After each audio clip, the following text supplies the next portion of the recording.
I'm really excited about today because it is my first speech and I'm going to share my story with you.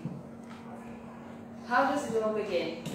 Well, I would say that it begins with every single one of us entering this world with the day that we were born.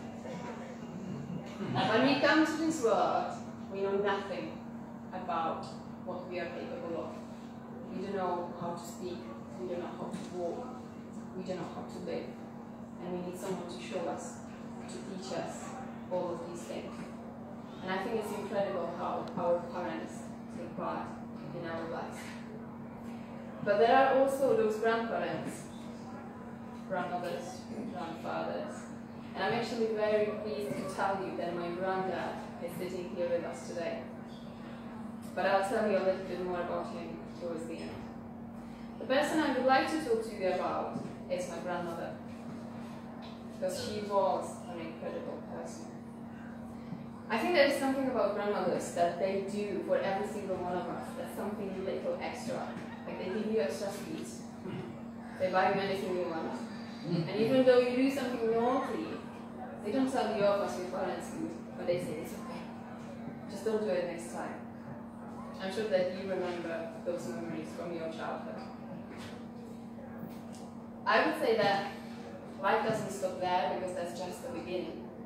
So we grow up, before we know it we are 5, before we know it we are 10, and then we reach the point where we are teenagers.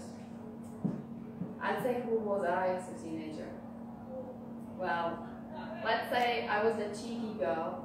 I did enjoy partying, I did enjoy drinking, but didn't we all? Didn't we test it? Yeah. But one thing that I struggled with was I was always the tallest and the skinniest girl in the class. So it wasn't easy. And so I started hiding behind black color. Yes, that's me. Probably a little bit different to who I am right now. But that helped me.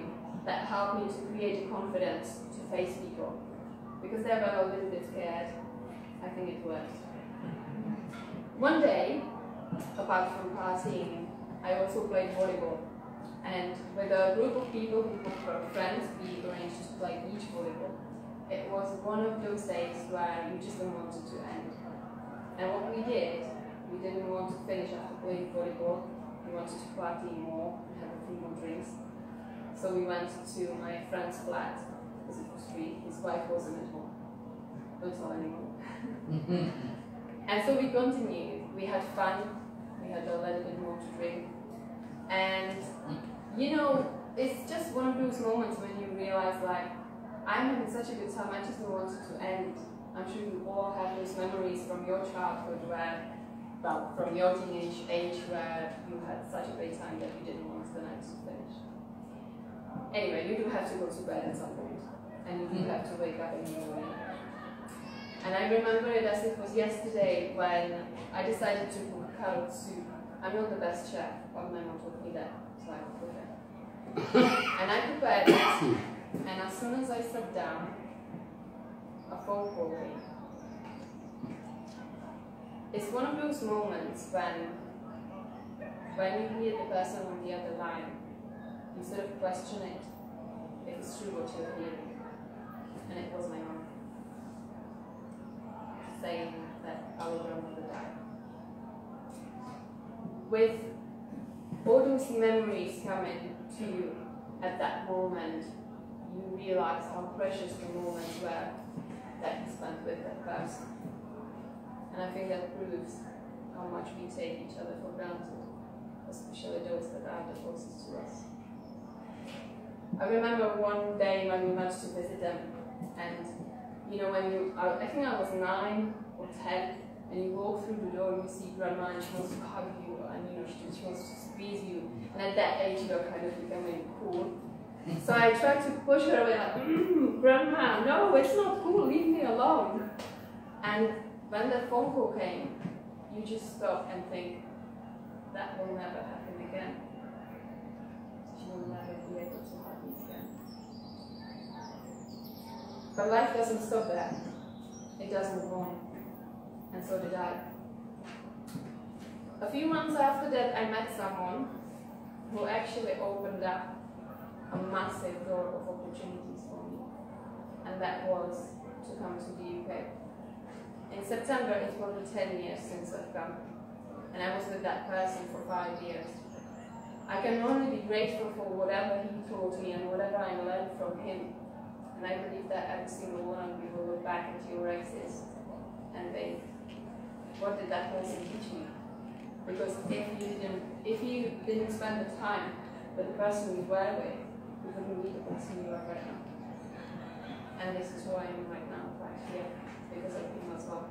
So I can thank him for taking me to England and having the opportunity to live here. So within those 10 years, by living in England, I've learned a lot. I didn't speak any English. I started as a waitress, then I worked as a hairdresser, and then I got into business, and that came with big challenges and lots of stress. You know, at that time, you kind of realize that the people that you surround yourself with are the people that will help you to become who you will be and you want to thrive that. And I'm pleased to say that my granddad who's sitting here was always so supportive throughout all those hard times, all those ups, all those downs. And one thing I'm going to say, my parents, they are lovely, and you know, they sort of pass their hand towards me saying, come back home, we're here, it's safe here. But that was not what my granddad said. He said, you've been down, now it's time to get back up. And so I would like to ask every single one of you, do you have that person in your life that makes you think outside of the box? It makes you find ways forward. Because that is the person that's worth it.